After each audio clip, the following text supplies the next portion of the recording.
मैं तुमसे प्यार करने लगा हूं। शादी करोगे मुझसे?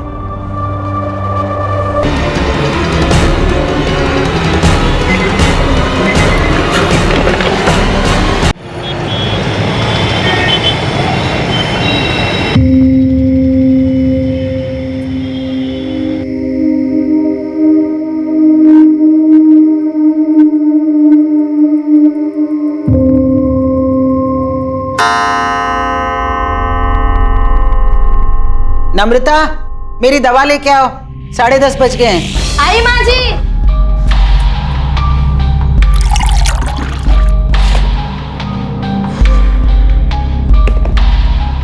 आज दवा देने में फिर देर कर दी। पता है डॉक्टर ने क्या कहा है कि ठीक 10:30 बजे दवा लेनी है। जी माँ जी, ये लीजिए।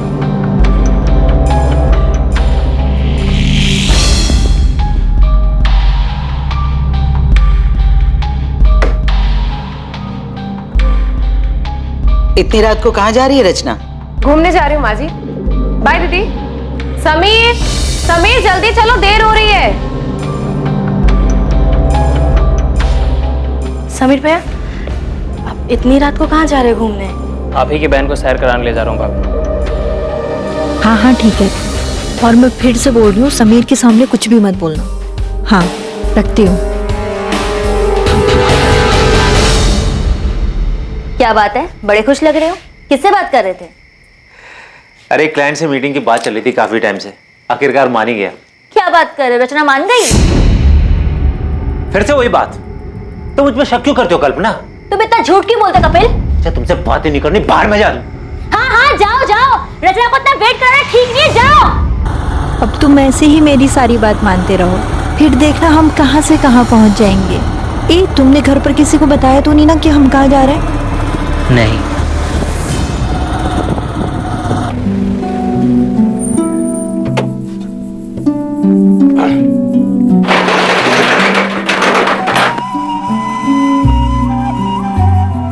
समीर,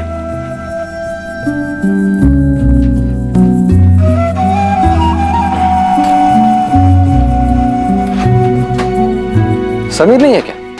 वो रचना को लेकर बाहर गया है। आज आपको काफी देर हो गई आने में। हाँ वो देर हो गई।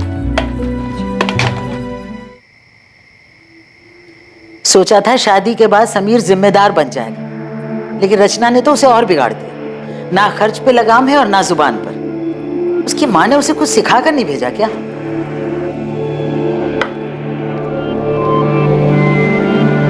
माँ बस भी करो। और वैसे भी समीर तो पहले से ही ऐसा है, उसने कब जिम्मेदारी उठाई? हाँ लेकिन रचना को उसे समझाना चाहिए ना। अब तक दोनों घर नहीं लौटे। मैंने बेटा, उसका वो दोस्त है ना मनु, उसे फोन कर, उससे पूछ, कुछ पता तो लगे दोनों कहाँ गए हैं। अब इतनी रात को क्या फोन करूं माँ? और ये कोई नई बात तो है नहीं, आ जाएंगे वो। दोनों के फोन बंद आ रहे हैं, तू पता कर, वरना मुझे नींद नहीं आएगी।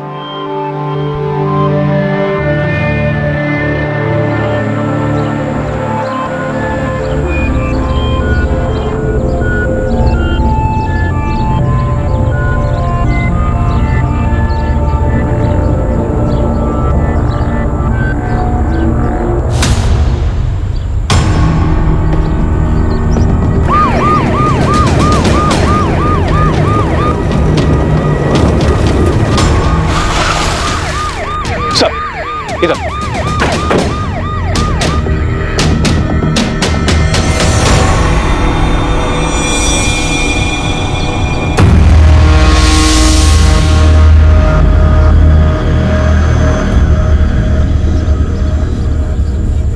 सर, जेब में ना वॉलेट है ना कोई आईडी प्रूफ, फोन भी नहीं।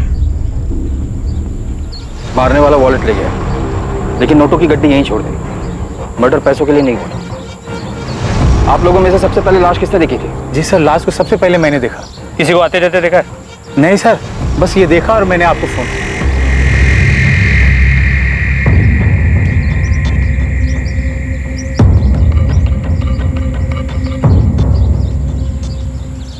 कपड़े फटे हुए, शायद रेप हुआ है। सर आसपास कोई मोबाइल या पर्स नहीं मिला। कपड़ों से अच्छे घर की लड़की लगती है, पर शादीशुदा है, गले में मंगलसूत्र है। एक शादीशुदा औरत अकेले यहाँ क्या कर रही थी? तो हो सकता है वो यहाँ किसी और के साथ आई हो, उसी ने इसे मारा हो।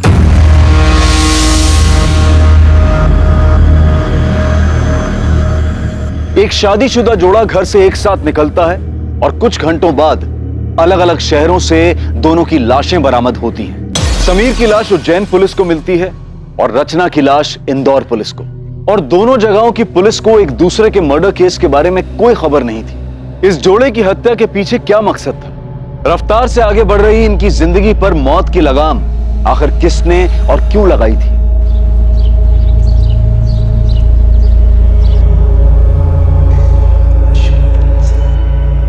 नम्रता दीदी, दीदी क्या हुआ, कहाँ खोई हुई हो? समीर और रचना कल रात से वापस नहीं आए। उन्हीं के बारे में सोच रही थी। तेरा भाई अभी तक घर नहीं लौटा है, रात से सुबह हो गई है। चिंता मत करो माँ, आ जाएंगे दोनों। मन्नू को भी बोल दिया मैंने पता करने को। सुनिए, मुझे भी उनकी फिक्र हो रही है। इसे इतनी देर तक बिना बताए। अरे यार, बेकार में ही घबरा रहे हो तुम दोनों। विनय, तो अभी के अभी पुलिस स्टेशन जाओ और रिपोर्ट लिखवा। पर मैं कह रहा हूं, बेकार में चिंता कर रहे हो तुम दोनों। कुछ नहीं हुआ होगा समीर और रचना को। लड़की को गला दबाकर मारा गया है। किसी मजबूत हाथों ने जोर से गला दबाया होगा, जिस वजह से विंड पाइप चोक हो गई। मौत का वक्त कल रात करीब 11 से 1 बजे के बीच। पहले लड़की को बेहोश किया गया है, फिर गला दबाया गया है। पहले इसे बेहोश किया फिर मारा है? जी हाँ, लड़के के ब्लड में नशीली दवा के ट्रेसेस मिले। विक्टिम के कपड़े फटे हुए थे। रेप? उसके लिए मुझे डिटेल में पोस्टमार्टम करना होगा। लड़की के प्राइवेट पार्ट्स में इंजरीज हैं जो फोर्स सेक्स के कारण होती है। अभी दावे से कुछ नहीं बोल सकता। सर, लड़की की फोटो को आसपास के सभी थानों में भिजवाया है। अगर कहीं भी कोई मिसिंग कंप्लेंट होगी तो जल्दी पता चल जाएगा।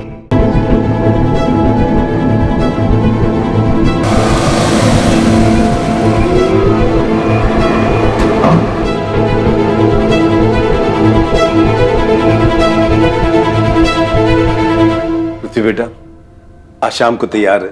शर्मा जी अपनी पत्नी और बेटी अदिति के साथ हमारे घर आ रहे हैं। मुझे शादी नहीं करनी। को पता नहीं ये बात कब समझ आएगी।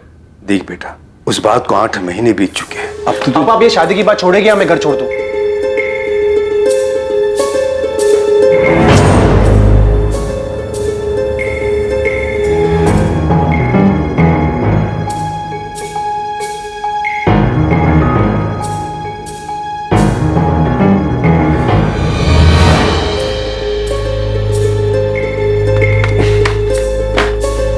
विनय भैया पुलिस स्टेशन गए हैं शिकायत लिखवाने। हाँ मनु बेटा, समीर और रचना कल रात से घर नहीं लौटे। उन दोनों के फोन भी बंद आ रहे। मनु, समीर ने तुम्हें कुछ बताया था क्या कि वो कहाँ जाने वाले हैं? नहीं भाभी, समीर ने तो इस बारे में मुझे बिल्कुल कुछ भी नहीं हुआ। आज के बाद दोबारा ऐसा घटिया मजाक किया ना तो जान से मार दूं।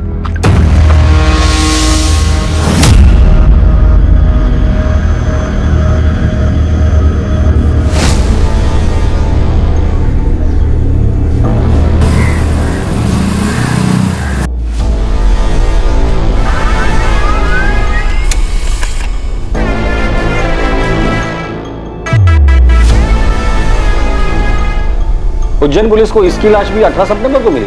जी सर, इस लड़के की भी कोई आइडेंटिफिकेशन नहीं मिली। लेकिन हैरानी की बात यह है कि मौत का वक्त और मारने का तरीका बिल्कुल सेम है। हमें जिस लड़की की लाश मिली थी उस केस के डिटेल्स इस केस के डिटेल्स से काफी मैच करते हैं। उज्जैन के माधव चौक पुलिस स्टेशन के पीएसआई अनिरुद्ध से मेरी बात हुई। तुमने जिस लड़की की फोटो डिटेल्स भेजी है उसे पढ़ते ही मुझे लगा कि शायद ये दोनों विक्टिम्स कनेक्टेड हैं। क्या ये दोनों विक्टिम्स उज्जैन के हैं? ये तो पता नहीं कि उज्जैन से इंदौर से, लेकिन पोस्टमार्टम रिपोर्ट के हिसाब से लड़के की भी मौत 17 सितंबर की रात की 11 से 1 के बीच हुई। पहले नशीली दवा देकर बेहोश किया गया और फिर गला घोटकर मार दिया गया। प्रशांत, इस लड़के की फोटो इंदौर के सभी पुलिस स्टेशन में सर्कुलेट कर दो और खबरियों को काम पर लगा दो। पता तो चले ये दोनों विक्टिम एक दूसरे से कनेक्टेड है भी या नहीं। पुलिस और खबरियों ने इंदौर और उज्जैन में जगह जगह दोनों विक्टिम्स के बारे में पूछताछ की और जल्द ही उन्हें पता चल गया कि वो दोनों विक्टिम्स समीर शुक्ला और रचना शुक्ला थे।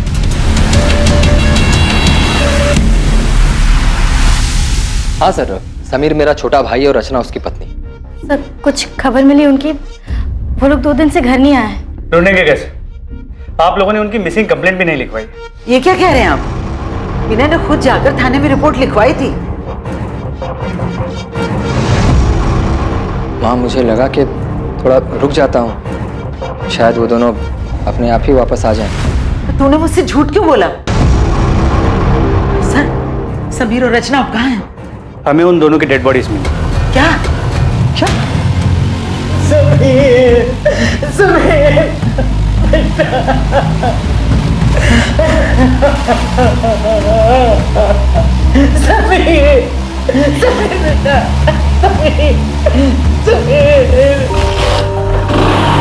अरे समीर, आज तो फिर मेरी बाइक लेके भागने की फिराक में। भैया प्लीज ले जाने दो ना, आज कॉलेज में रोज डे। समीर मुझे काम पर जाना है, मैं कैसे जाऊंगा? बस में जाना पड़ेगा मुझे। प्लीज भैया प्लीज, सिर्फ एक दिन के लिए, आज रोज डे है ना इसलिए। ठीक है, जा ले जा। Thank you so much. Vinay कुछ पूछा है मैंने तुम्हें, सुन रहे हो तुम? सॉरी सर, आप कुछ कह रहे थे? हमारे भाई समीर की किसी के साथ दुश्मनी थी? नहीं। रचना का किसी के साथ झगड़ा हुआ था? क्योंकि मारने से पहले उसके साथ जबरदस्ती की गई, शायद रही। कुछ बता सकते हो कि ऐसा कौन कर सकता है? तुमने मिसिंग कंप्लेंट क्यों नहीं लिखवाई और अपनी बीवी और मां को झूठ क्यों कहा कि लिखवाई है? सर मेरा भाई, मैं कुछ, सर इस वक्त मुझे कुछ समझ में नहीं आ रहा है। ठीक है, फिलहाल के लिए जा सकते।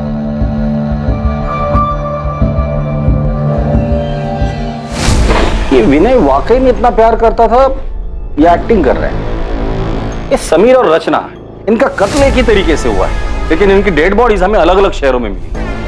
सर ये सब कुछ पूरे प्लानिंग से किया गया है और शायद एक से ज्यादा लोग शामिल हैं। ये शुक्ला परिवार के भाइयों के बीच रिश्ता कैसा था ये पता करो, क्योंकि अक्सर जब रिश्तों में लाइन क्रॉस होती है ना, न्यूज़पेपर की हेडलाइन बन जाती है।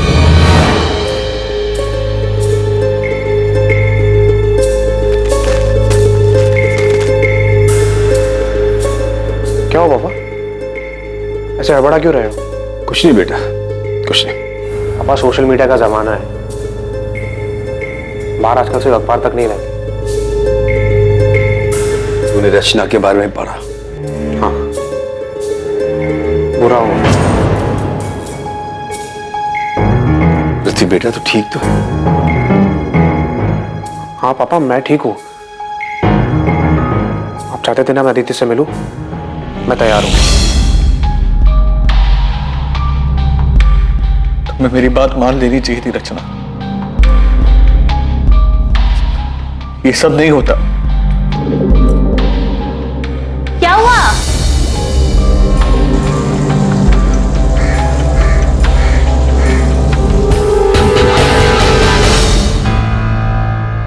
रचना, मेरी मेहंदी का रंग कितना अच्छा आया है ना, देख। तू रो रही है? तू सच्ची रो रही है? चुप कर, मैं कहाँ रो रही हूँ? नहीं, तेरी तो सिर्फ आंखें लीक कर रही है ना? सच बता, मुझे मिस करेगी इसलिए रो रही है ना? मैं तुझसे कह रही हूँ, जब तेरी शादी होगी ना तब तू। दीदी, क्या शादी? शादी शादी मतलब बिना पगार की नौकरी। पति को खुश रखो, सास को खुश रखो और अपने सभी सपनों पर ताला मार के बंद कर दो। मुझे नहीं करना। क्यों नहीं करनी शादी? मैंने नम्रता के देवर समीर से तेरे रिश्ते की बात चलाई है। बहुत अच्छा लड़का है और तुझे पसंद भी करता है। माँ पसंद नहीं, पूरा लट्टू है रचना पर। देख रचना, मैं तुझे अभी समझा रही हूँ, तो सुधर जा। आसमान में नहीं जमीन पर रहना है हमें।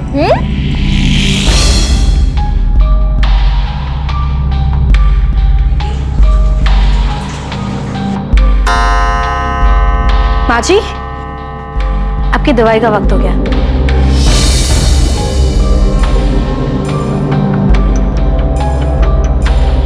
मुझे समझ नहीं आ रहा, विनय ने मुझसे झूठ क्यों बोला? उसने रिपोर्ट क्यों नहीं लिखवाई? मोनू, तुम समीर के बचपन के दोस्त हो, उसे अच्छे से जानते हो।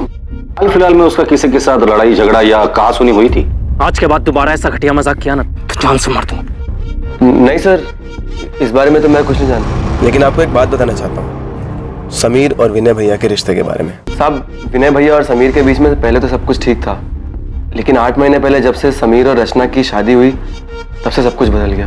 लेकिन रचना तो विनय की बीवी नम्रता की सगी बहन थी ना? जी सर, लेकिन नम्रता भाभी और रचना में बहुत फर्क था। जहाँ भाभी ने आज तक पूरे परिवार को संभाल के रखा, वहीं रचना ने उन्हें आते ही अलग कर दिया। वहाँ मुझे समझ नहीं आ रहा है कि आज इतने सालों बाद अचानक मेरी दुकान और आपका टिफिन बिजनेस वाली बात क्यों उठ रही है? क्योंकि समीर को अपने हक का एहसास हो गया है जीजा जी। हक का एहसास तो तुमने करवा दिया रचना, तो अब लगे हाथ इसे जिम्मेदारी का एहसास भी करा दो। एहसास तो आपको होना चाहिए ना जीजा जी। समीर कोई छोटा बच्चा नहीं है जो आप उस पर अपना हुक्म चलाते रहे और वो चुपचाप सुनता रहे। रचना, ये कोई तरीका है अपने जीजा जी से बात करने का? तरीका तो इनका गलत है दीदी।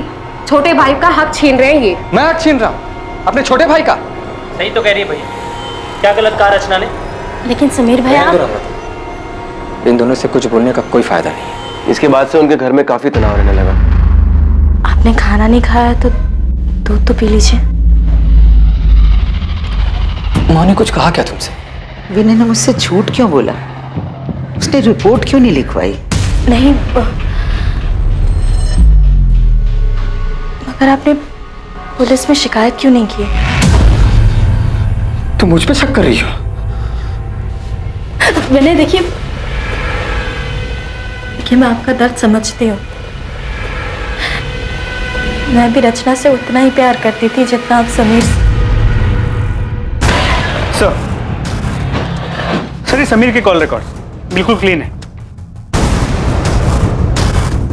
लेकिन सर रचना के कॉल रिकॉर्ड्स में ये एक नंबर है जिससे बार बार कॉल्स आते हैं। सर ये नंबर किसी कपिल चौकसी के नाम पे रजिस्टर्ड है। सर फिलहाल ये नंबर स्विच ऑफ है, लेकिन हमें कपिल चौकसी का एड्रेस मिल गया। और ये नंबर जिस पर रचना की आखिरी बार बात हुई थी, ये किसका है? और मैं फिर से बोल रही हूँ, समीर के सामने कुछ भी मत बोलना। सर ये नंबर किसी हरीश अय्यर के नाम पे रजिस्टर्ड है। फिलहाल ये नंबर स्विच ऑफ है, पर इसका एड्रेस फेक है। इस कपिल चौकसी को उठाकर लेकर आ और हरीश अय्यर के बारे में पता कर।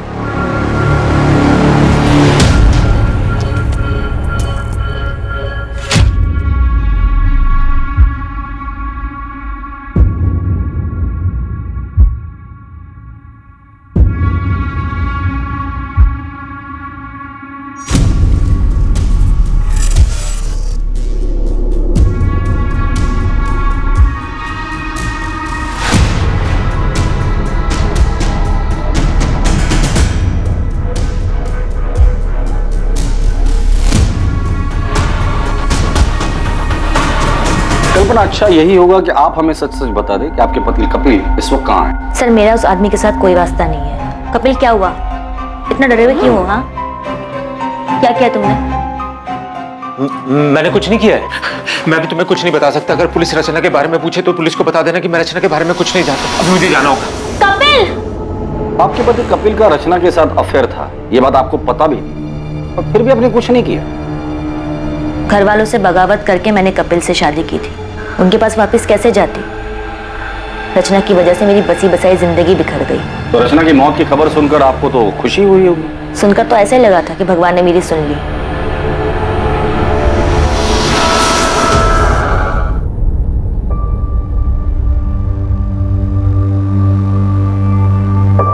मैं तुमसे प्यार करने लगा हूं। शादी करोगे मुझसे?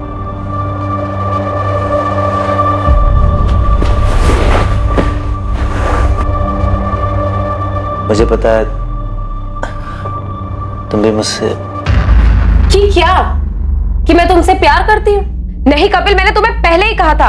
ऑनलाइन चैटिंग के वक्त बिल्कुल साफ क्लियर किया था कि मुझे ये शादी, प्यार, इन सब में कोई इंटरेस्ट नहीं है। तो फिर तुम ये बकवास क्यों कर रहे हो?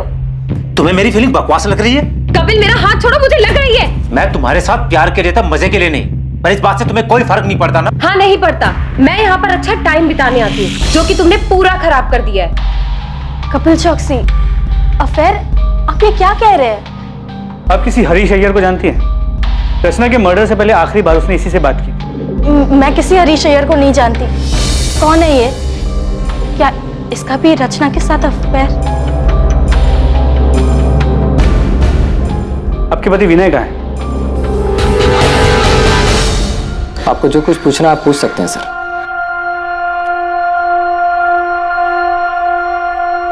नम्रता, उस रात विनय काफी देर से घर लौटा था ना? 17 सितंबर की रात को मेरा टेम्पो बिगड़ गया था सर। गैराज का रसीद है मेरे पास, जहां से मैंने टेम्पो ठीक करवाया था। समीर और रचना 17 सितंबर को गायब हुए थे और 20 सितंबर तक तुमने उनकी मिसिंग कंप्लेंट नहीं लिखवाई थी। क्यों? क्योंकि समीर की शादी के बाद ऐसा 2-3 बार पहले भी हो चुका था। समीर और रचना अक्सर बिना बताए घूमने चले जाते थे। मैंने सोचा 1-2 दिन में लौट आएंगे। सर यही सच है। और दुकान के किराए के पीछे हुए झगड़े का सच वो क्या था? सर, रचना के उकसाने पर हमारे बीच झगड़ा हुआ था, लेकिन समीर हमेशा से जिद्दी रहा है। ये मनमानी करना उसके लिए कोई नई बात नहीं थी। समीर और रचना की शादी को सिर्फ 8 महीने हुए थे और इन महज 8 महीनों में ही समीर और उसके बड़े भाई विनय के बीच अलगाव पैदा हो गया था। यह बात भी सामने आई थी कि शायद रचना का किसी कपिल चौकसी के साथ अफेयर था, लेकिन अब जो खबर सामने आने वाली थी वो शुक्ला परिवार को पूरी तरह से झकझोर कर रख देने वाली थी। तुझे क्या लगा था? तू बताएगा नहीं तो हमें पता नहीं चलेगा? बोल, समीर के मर्डर से 1 दिन पहले तुम दोनों का किस बात को लेकर झगड़ा हुआ था? आज के बाद दोबारा ऐसा घटिया मजाक किया ना, जान से मार दूं। तुझे भरोसा नहीं है ना मेरी बात पे? ये देख, देख अपनी आंख से। ऐसा क्या था उस वीडियो में कि समीर के होश उड़ गए? बता दो। रचना का सच जो इत्तेफाक से मेरे सामने आ गया। सर, वो कुछ 3-4 हफ्ते पहले मेरा दोस्त पंकज इंदौर से आया हुआ था। हम दोनों होटल के कॉरिडोर से बाहर आ ही रहे थे कि वहां मुझे रचना दिखी। वो किसी आदमी के साथ थी। मुझे देखकर ये बहुत झटका लगा। मेरे कुछ समझ में नहीं आया तो मैंने तुरंत अपना फोन निकाला और उनके कमरे में अंदर जाने की वीडियो बना ली ताकि समीर को दिखा सकूं। कौन है आदमी? सिर्फ ये एक आदमी नहीं है, मैंने उस होटल के वेटर से बात भी की है। हाँ साहब, ये मैडम अक्सर यहाँ आती हैं और इनसे मिलने कई साहब आते हैं।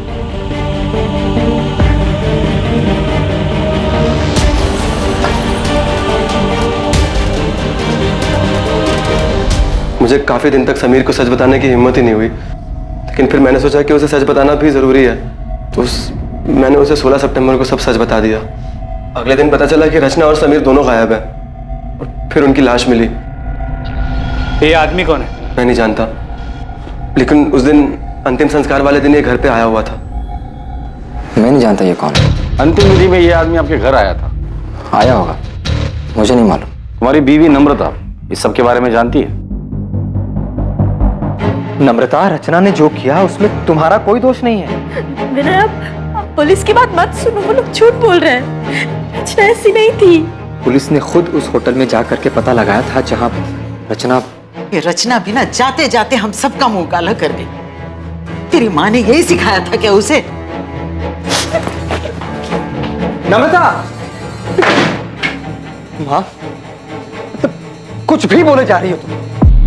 सर, पूरे परिवार में इस आदमी को कोई नहीं जानता। ये आदमी अंतिम संस्कार के लिए आया था और इसे कोई नहीं जानता।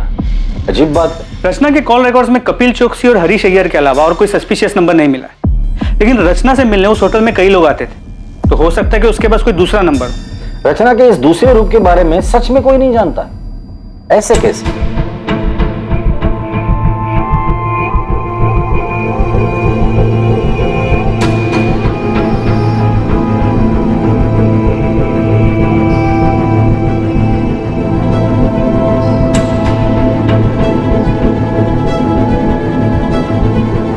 रचना की जिंदगी का सच आखिर था क्या, और इस डबल मर्डर के पीछे कौन था और उसका मकसद क्या था, और कितने लोगों को रचना का सच पता था? मंगल, हरीश, विनय, कपिल, क्या इतने ही लोग थे जिन्हें रचना ने चोट पहुंचाई थी, या फिर इस लिस्ट में और भी नाम शामिल होने वाले थे? वैसे मुझे पता नहीं था कि तुम हंसते भी हो। मतलब जब पहले मिले थे तो तुम हमेशा देवदास बने फिरते थे। वो एक दौर था जो बीत चुका है। किसी से सच्चा वाला प्यार हो गया था क्या? एक लड़की थी जिससे मैं बहुत प्यार करता था। I'm sorry अगर तुम्हें बुरा लगा तो। अरे नहीं, मैं अब ठीक हूँ। वैसे तुम जिस लड़की की बात कर रही हो वो मेरे लिए 8 महीने पहले ही मर चुकी। जी सर, मैं उसी के घर जा रहा हूँ, पहुंच के अपडेट करता हूँ।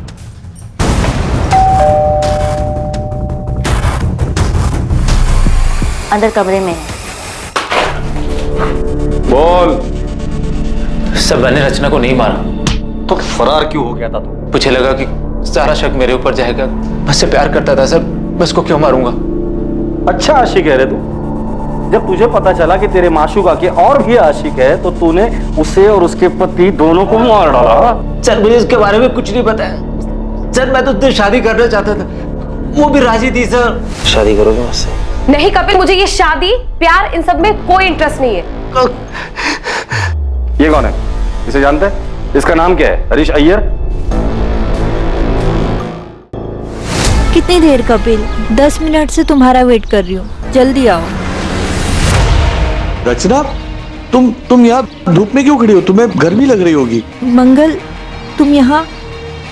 तुम एक हफ्ते से मेरा फोन क्यों नहीं उठा रही? वो मैं कॉल करने ही वाली थी तुम्हें। मुझे लगा ही, इसीलिए मैं नया फोन लेने निकला था।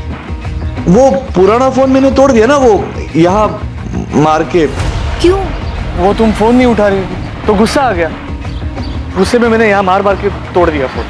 बस 2 मिनट रुक जाओ प्लीज। हाँ रचना, रचना बाहर निकलो, जल्दी भागो यहाँ से कपिल, इसका दिमाग खराब है। रचना बाहर निकलो। सर फिर आया ये, प्लीज यहाँ से चलो। रचना, रचना। कौन था ये? अरे मंगल वर्मा नाम है इसका। एक बार इसने मुझे किसी शादी में देख लिया था, मैंने बस इस पे थोड़ी सी तरस खा के बात क्या कर ली, ये तो पीछे ही पड़ गया। कहता है इसे मुझ में अपनी मरी हुई पत्नी नजर आती है। सर उस दिन रचना काफी घबराई हुई थी, मंगल को देख के उसके पसीने छूट रहे थे। सर इससे ज्यादा मैं मंगल के बारे में कुछ नहीं जानता। सर खबरी जाकिर मंगल वर्मा की खोज पे लग गया है, जल्दी कुछ पता चल जाएगा। और होटल के रजिस्टर में जो भी नाम और पता था सब फर्जी था। ये कपिल खुद को बचाने के लिए झूठ भी बोल सकता है, कहानी सुनाकर अपनी करनी मंगल वर्मा पर डाल रहा है। पृथ्वी बेट,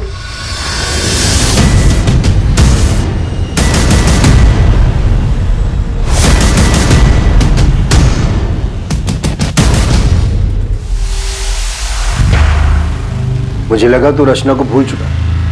भूल चुका हूं मैं पापा, शायद वो ऐसे ही खुल गया होगा। कुछ काम था आपको? मैं तो यहाँ आदित्य के साथ तेरी शादी की बात करने आया था। और तुम? वो मुझे अदिति पसंद नहीं आई, मैं शादी नहीं कर सकता उसके साथ। साहब ये मंगल वर्मा है ना साहब, ये बलबीर नगर में रहता है, नियति अपार्टमेंट्स करके बिल्डिंग है, वहीं रहता है।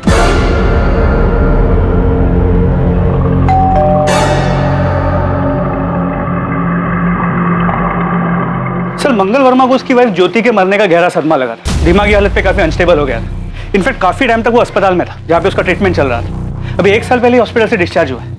उसके डॉक्टर ने बताया कि कभी कभी वो आपे से बाहर हो जाता है, काफी वायलेंट हो जाता है, लेकिन किसी भी पुलिस स्टेशन में उसकी कोई वायलेंट या क्रिमिनल हिस्ट्री नहीं मिली। तुम रचना से कैसे मिले? उसे पहली बार मैंने एक शादी में देखा था। उसे देखकर ऐसा लगा कि उसके रूप में मेरी ज्योति वापस आ गई, इसीलिए मैं उससे बात करने लगा, फिर उसे मिलने लगा। बिल्कुल ज्योति की तरह रखता था मैं उसे। वाह, थैंक यू सो मच। खुश हो ना? बहुत ज्यादा। अच्छा मंगल, अब मुझे निकलना होगा, बहुत देर हो रही है। हाँ अभी मत जाओ ना प्लीज। एक काम करते हैं, हम ना शादी कर लेते हैं, फिर तुम्हें कहीं जाने की जरूरत ही नहीं पड़ेगी। हाँ हाँ बिल्कुल, लेकिन इस बारे में हम बाद में बात करें। कब?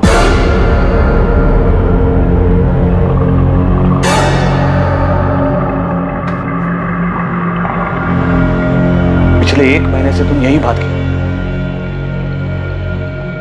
क्या प्रॉब्लम क्या है? तुम्हारे जिंदगी में कोई और है? तुम मुझसे प्यार नहीं करती?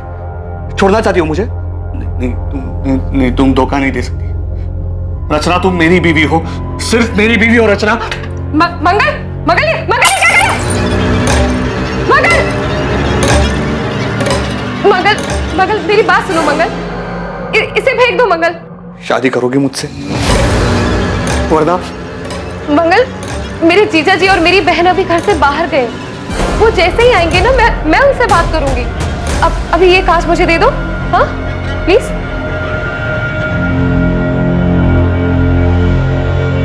उस दिन के बाद मेरी रचना से कोई बात ही नहीं हुई। बहुत फोन किए मैंने उसे, लेकिन इसने उठाया ही नहीं। रचना के साथ कौन से नंबर पर बात होती थी तुम्हारी? 4441121। रचना ने बेवकूफ बनाया तुम्हें। तुम यहाँ उसे महंगे महंगे तोहफे देते रहे और वो वहां तुम्हारे साथ साथ 4 और लोगों को भी घुमा रही थी। रचना के बारे में ऐसे बात मत करो प्लीज। ये हम नहीं, पूरा इंदौर बोल रहा। तुम नहीं जानते? अरे तुम्हारे जैसे कई आशिक है उसके, उनमें से एक यहाँ जेल में भी है। कहता है कि वो रचना से प्यार करता था और रचना भी उससे प्यार करती। तुम जिस होटल में रचना के साथ जाते थे, रचना वहां और लोगों के साथ भी जाती थी। रचना सिर्फ मेरी थी, उसके बारे में बकवास नहीं समझे? उसके बारे में बकवास मत करना। रचना सिर्फ मेरी थी, बकवास मत करो। सर सिर्फ रचना के एक चक्कर के बारे में सुन के इतना वायलेंट हो सकता है इसे रचना के प्रोस्टिट्यूशन के बारे में पता चल गया और इसी ने उसे मारा हो। तुम सही कह रहे हो। मंगल रचना से जिस नंबर पर बात करता था उस नंबर का सीडीआर निकलवाओ। उसमें रचना के और भी क्लाइंट्स के नंबर होंगे, उनसे बात करो, उनका बैकग्राउंड चेक करो। अभी तो सिर्फ 2 ही आशिक मिले हैं, पता नहीं लाइन में और कितने आशिक खड़े होंगे। तुमने भागकर अपने पैरों पे कुल्हाड़ी मार ही ली थी। वो तो मैंने सही टाइम पर पुलिस को बुलाकर तुम्हें सब कुछ बर्बाद करने से रोक लिया। आगे अपने बयान पर डटे रहना, और अगर मुझ पर भरोसा हो गया हो तो जैसा जैसा मैं कहूँ ठीक वैसा वैसा करना।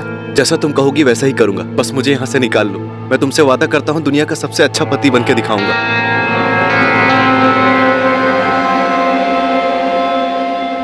तीर निशाने पे लगा, वो बहुत डरा हुआ है। कह रहा जैसा मैं कहूंगी वैसा ही करेगा। हाँ ओके, शायद रचना की मौत मेरी जिंदगी बना दे। साहब, कोई बाइक पसंद आई? ऐसी फटीचर बाइक लेने से मैं कोई साइकिल ले लूंगा। कोई अच्छी है तो बता। अरे साहब, एकदम नई और ताजा माल आया है साहब, आप इसको देखो एक बार। ये अच्छी है। पेपर्स कब तक बनाएगा? पेपर सब बन जाएंगे, बस आप पसंद करो, मैं नंबर बदल देता हूँ। चल मेरे साथ, तुझे जेल में नया कैदी नंबर दे। बोल। साहब माफ कर दो साहब, हम कसम खाते हैं, हमें उसका नाम नहीं मालूम साहब। हम चोरी गाड़ी जरूर खरीदते लेकिन उनका नाम पता नहीं पूछते हैं साहब। कल तो याद होगी ना तुझे? स्केच आर्टिस्ट को बुला कर इससे स्केच बनवा लेना, और इसे अगर शक्ल याद नहीं होगी ना तो इसकी शक्ल बिगाड़ देना।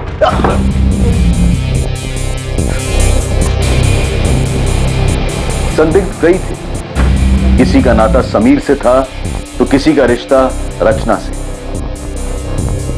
असली मुजरिम जो भी था वो दोनों से जुड़ा हुआ और शायद दोनों से ही चोट खाया हुआ था।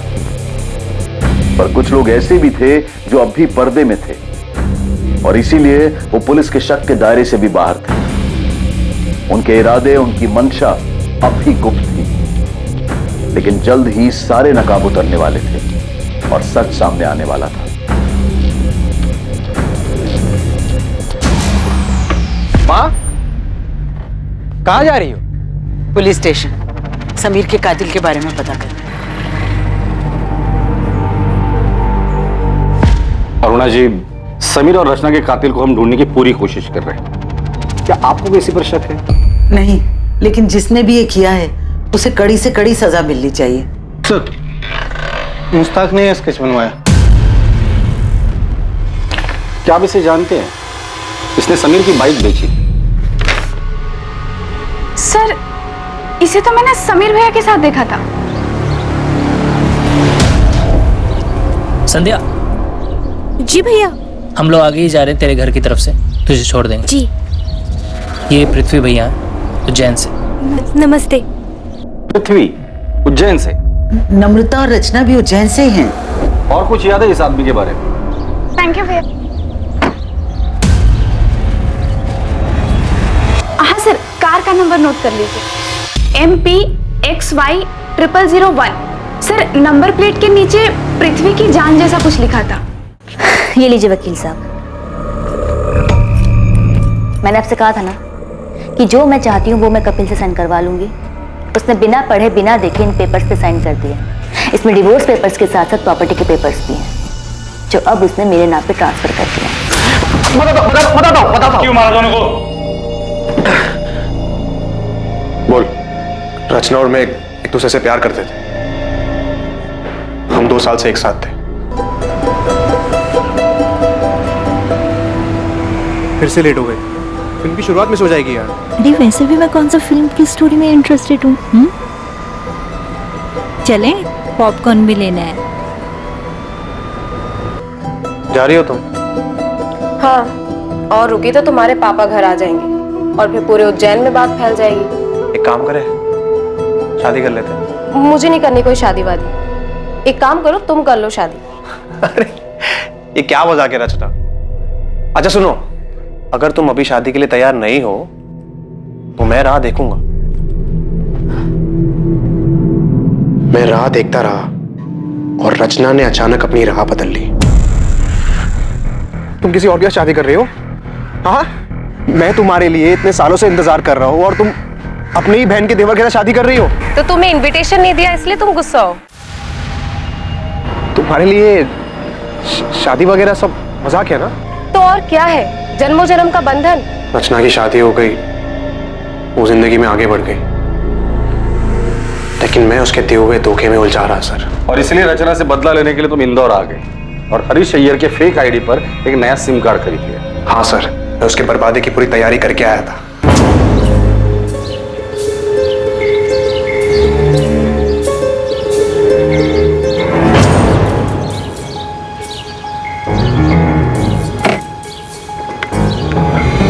अरे पृथ्वी, तुम यहाँ? और वाह, क्या रूप है। बाय द वे, ये समीर है, मेरे पति। हाय पृथ्वी। समीर, ये पृथ्वी है, मेरा कॉलेज फ्रेंड। मैंने समीर से दोस्ती कर ली।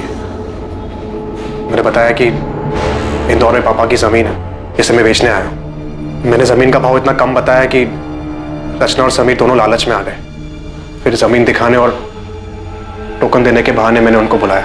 हाँ, हम लोग निकल रहे हैं। हाँ, और समीर ने पैसे भी ले लिए, लेकिन ध्यान रखना समीर को हमारे बारे में पता नहीं चलना चाहिए। अरे नहीं, तुम चिंता मत करो, मैं कोई भी पुरानी बात नहीं करूंगा। मुझे सिर्फ बिजनेस करना है। हम डिनर करके प्लॉट देखने जाएंगे और फिर डील वहीं पे फाइनल कर देंगे। हाँ हाँ ठीक है, और मैं फिर से बोल रही हूँ, समीर के सामने कुछ भी मत बोलना।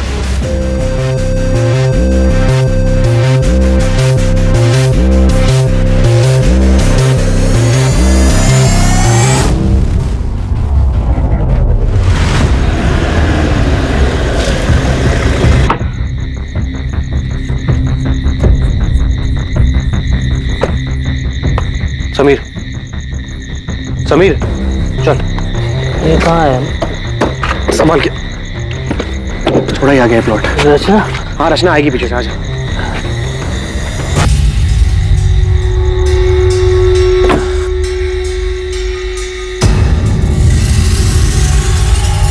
मैंने समीर की लाश वही उज्जैन में छोड़ दी और रचना की लाश मैंने इंदौर में आके फेंक दी। दोनों के फोन मैंने तोड़ के नाले में फेंक दिए और अगले दिन समीर की बाइक ताबे से उठा ली। पृथ्वी, ये सब करके क्या मिला तुझे? मिला सर, बदला मिला।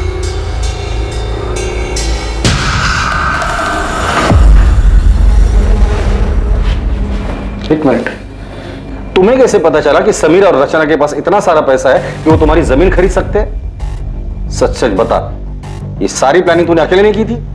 सर, मुझे बताया गया था कि उनको दुकान का किराया मिलता है, वो कहाँ जाते हैं, कहाँ घूमते हैं, इन सब की डिटेल बताई गई थी। सच सच बता दे, कौन है इस केस का मास्टरमाइंड? सर, ये पृथ्वी सच कह रहा है या अपना किया किसी और के सर पे डाल रहा है? अगर ये पृथ्वी झूठ बोल रहा है तो हमारे पास कोई सबूत नहीं, लेकिन अगर ये पृथ्वी सच भी बोल रहा है तो हमें उसका कन्फेशन चाहिए होगा। लेकिन मुझे लग रहा है कि ये पृथ्वी हमारे साथ खेल खेल रहा है। सच जानने के लिए हम भी खेल खेलते, उठा दे उसको। पृथ्वी ने सब कबूल कर लिया, तेरी बारी है। अरे मैंने कुछ नहीं किया सर। सर, मेरे पति ऐसा नहीं कर सकते। पृथ्वी ने खुद विनय का नाम लिया है। झूठ बोल रहा है पृथ्वी, मेरे पति ऐसा कर ही नहीं सकते। आपके सामने ही आपके पति से हम सच उगलवाते हैं। चलिए बोल, चल बोल। विनय, विनय आप ठीक है ना? इन्होंने आपको कुछ किया तो नहीं? अब तक तो कुछ नहीं किया है, लेकिन आगे का वादा नहीं कर सकते। बेहतर यही होगा कि तू सच बता दे। मैंने कुछ नहीं। तू ऐसे नहीं बोलेगा, लगता है सच उगलवाने की स्पेशल ट्रीटमेंट तुझे देनी ही पड़ेगी। सर मेरा मैंने मरवाया रचना और समीर, इन्हें कुछ नहीं पता, इन्होंने कुछ नहीं किया। ये तो क्या कह रही है नम्रता? सच बोल रही है वो। सारा सच हम पहले से ही जानते थे, बस वही सारा सच हम तुम्हारे मुंह से सुनना चाहते थे, इसीलिए तुम्हारे पति विनय को पकड़ने का नाटक हम लोगों ने किया था। सारी कहानी बताओ, सारा प्लान बताओ। सारा प्लान मेरा था। मैं नहीं चाहती थी कि रचना और समीर जिंदा बचे, पर इसके लिए मुझे किसी की मदद की जरूरत थी। तुम्हारा ध्यान कहाँ था? नहीं था। नम्रता, रचना कितनी देर लगा दी यार आने में। मम्मी से कितना झूठ बोलूं तेरे लिए? तो क्या सच बता दोगी? मुझे डांट खाने दोगी? और फिर मैं पृथ्वी मेरे प्यार से कैसे मिलूंगी? नहीं, ऐसे नहीं है दीदी, अगर ऐसा नहीं है तो फिर हम कल का भी प्लान बना लें। आप संभाल लोगी ना? हाँ संभाल लूंगी, तू नाटक बंद कर। नम्रता, थैंक यू सो मच। अगर तुम नहीं होती तो मैं इसे रोज मिल भी नहीं पाता। मैं पृथ्वी और रचना के रिश्ते के बारे में कॉलेज से जानती थी। मुझे पता था पृथ्वी उससे कितना प्यार करता था और अब भी करता है, इसलिए मैंने तय किया और पृथ्वी से मिलने चली गई। नम्रता, हाय। आओ ना अंदर। तुम्हें याद है पृथ्वी, कॉलेज में तुम मेरे तेल वाले बालों का कितना मजाक उड़ाते थे। चंपू चाची के नाम से सब जानते थे तुम्हें। चंपू चाची? और वो नाम मैंने रखा था। क्या दिन थे ना वो। याद है तुम रचना के कितने दीवाने थे। नम्रता, रचना की बात फिर कभी मत उठा। मैं अभी भी तकलीफ में हूँ और उसे बुला नहीं पाया हूँ। I am sorry, I understand. Rachna ने तुम्हें बहुत चोट पहुंचाई है और वो आज भी वही कर रही है। शादी उसने समीर के साथ की है मगर सुहागरात सबके साथ मना रही है। पृथ्वी, क्या किया तुमने? कट गया हाथ।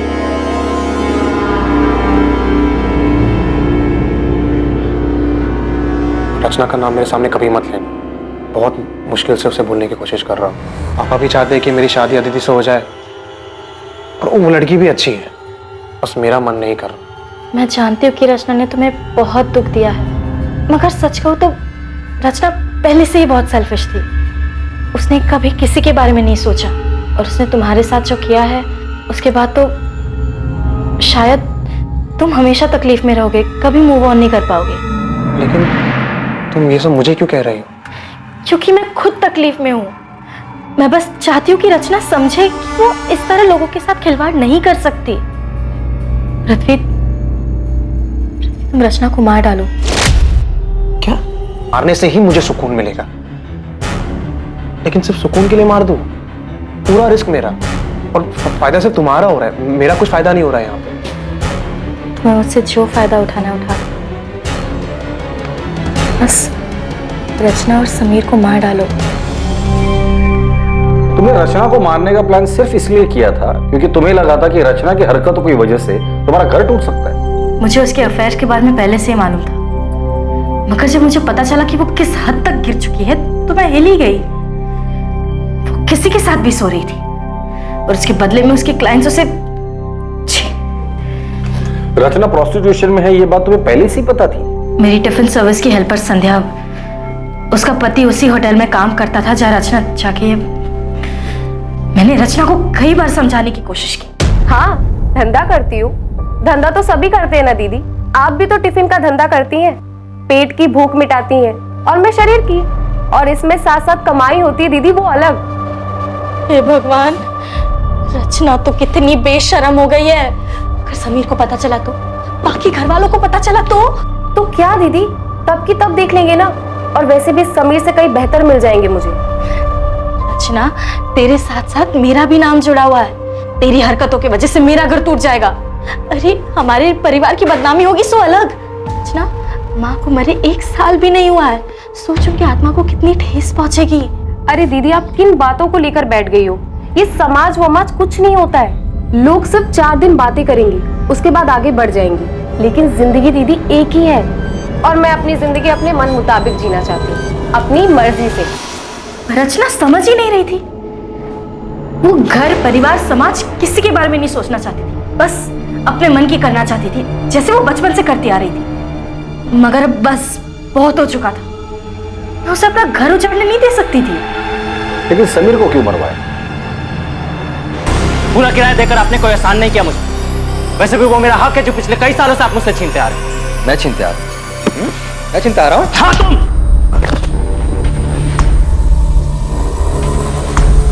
समीर भी रचना जैसा ही था। उन दोनों को घर की इज्जत की कुछ पड़ी नहीं थी। वो दोनों तो बस घर की शांति खराब करने पे तुले थे।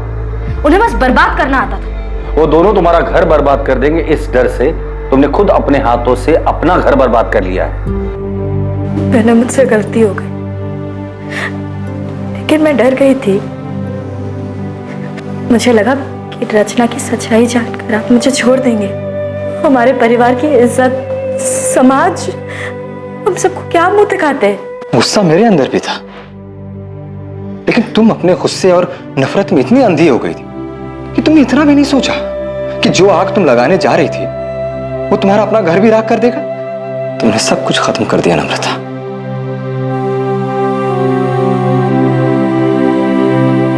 नम्रता शुक्ला और पृथ्वी त्यागी पर आईपीसी की धारा 302 के तहत हत्या के लिए और धारा 120 के तहत साजिश के चार्जेस लगाए गए।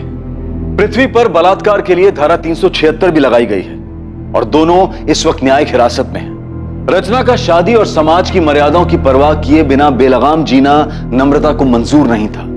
नम्रता को जो डर था उसके लिए वो अपने पति से बात कर सकती थी। कई बार गलत ख्याल हम पर हावी हो जाता है, लेकिन किसी अपने से, किसी करीबी से बात करने से हम वो गलत कदम उठाने से बच सकते हैं। कुछ भी करने से पहले ये जरूर सोचें कि उसका आप पर और आपके परिवार वालों पर क्या असर होगा। अब मैं अनूप सोनी आपसे विदा लेता हूं, फिर मुलाकात होगी एक नए केस के साथ। देखते रहें क्राइम पेट्रोल सतर्क, और याद रखें क्राइम और आपके बीच में सिर्फ इतना फर्क है कि आप कितने सतर्क हैं। सतर्क रहें, सुरक्षित रहें। जय हिंद।